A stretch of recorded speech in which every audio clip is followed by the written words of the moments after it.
My marriage was declining because I married a cheating gold digger, and the final straw was when it took my wife 10 days to notice I had left her.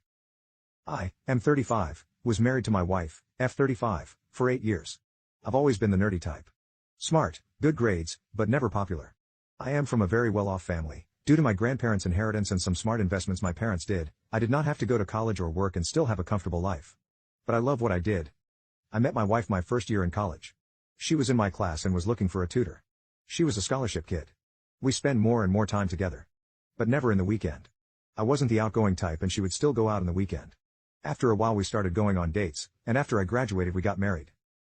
Looking back, she started making decisions for us as soon as we got together. My wife worked the first half of our marriage, and when her company downsized she got laid off. She became a stay-at-home wife, who was not at home that much. She had friends she took trips with, and had a plethora of lunches and dinners with her friends. Basically, she would spend my money on her well-off lifestyle. While I remember our love life being passionate in the beginning, it's just that, a memory. When I was 29, I was involved in a car crash. They say a drunk driver totaled my car, but I still have no memory of that day. I was in a coma for 2 weeks. After waking up I had to learn to do a lot again. After 4 months I went back to work. When I came back home, my wife put me in the spare room. She said it has been like that a while because I was snoring. I kept my mouth shut, but I knew that this was new. The accident somehow gave me clarity of mind. I could see that the marriage has been over for a while. But I still wanted to see if I could save it. Everything I tried failed. What sealed the deal for me was my 30th birthday. I came home and she was not home. She was having a spa day with her friends. I ordered takeout, watched a movie and made a decision. I wanted out. The next morning I wanted my lawyer to start drafting divorce papers. I stopped engaging with her unless absolutely necessary. Slowly I started selling anything that had any emotional value to me. I left all her stuff for her. I bought a new car and left it at a parking garage not so far from our home. 1 month later all I had left were my clothes and a couple of laptops, a projector, and a portable screen. Everything I needed to work from the road. I did not quit my job, I arranged for it to be completely remote. 2 months after my birthday, I finally left when I stayed home while my wife was at another lunch with her girls. I took the new car, packed everything I needed in it, left the divorce papers and a letter on my bed in the spare room and closed the door to my house for the last time. Wondering how long it would take for her to notice. I decided to drive cross-country and visit every place I wanted to go but couldn't because my wife didn't want to. We had a prenup so she had no rights to ask anything.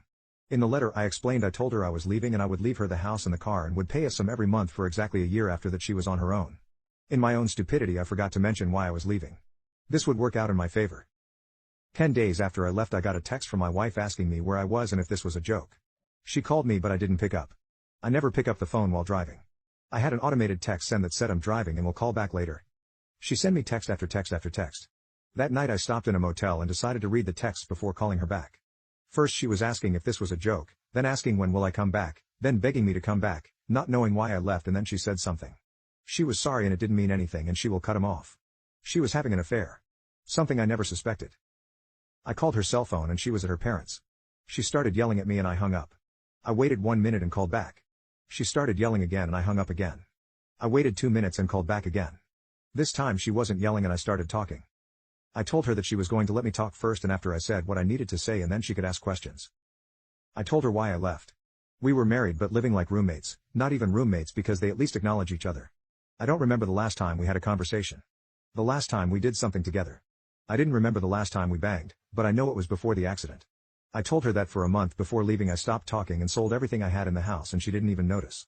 That it took her 10 days after I left before she noticed I was gone. If she had called me on the day I left I would have turned around immediately. I ended with, "Thank you for admitting to the affair, I really didn't know about that." She tried to apologize and when she asked me to come back, I asked her why. If she could explain to me why I would consider it. What was in it for me? What would change? She couldn't answer. So I said goodbye and told her my lawyer knows how to contact me. Then I blocked her. The next day I bought a new phone with a new number and left the old one in the motel. 2 weeks later I got an email from my lawyer that the divorce papers were signed. I was free. I kept my word. My lawyer already had all documents signed by me that would transfer ownership of the house and the cars to her. The bank automatically deposits a fixed amount to our shared account every month for a year. Where we are now. For the past 5 years I have been driving across the country, working remotely. I finally had a reason to start social media. I posted online where I've been and where I'm going. I stay in a place for a couple of weeks and drive to the next. My ex-wife started following me on IG a year after I left and out of curiosity I looked at her public posts. I'm not planning on following her back. She posted pictures with her boyfriend soon after I left. To her credit she did not badmouth me, at least not on Insta. 2 months after I left they apparently broke up. That was the last time I really had an update of her. I also do sleep with people now. Once I put myself out there, it turned out to be easier to have casual pounding. No committed relationship. Now after years I'm going back to my hometown. There is a reunion I want to attend. I'm staying for a month, maybe two, and then I'm going to Canada. I have no plans of looking up my ex, but I will also not actively avoid her. If I see her, I'll see her. If I don't, I don't.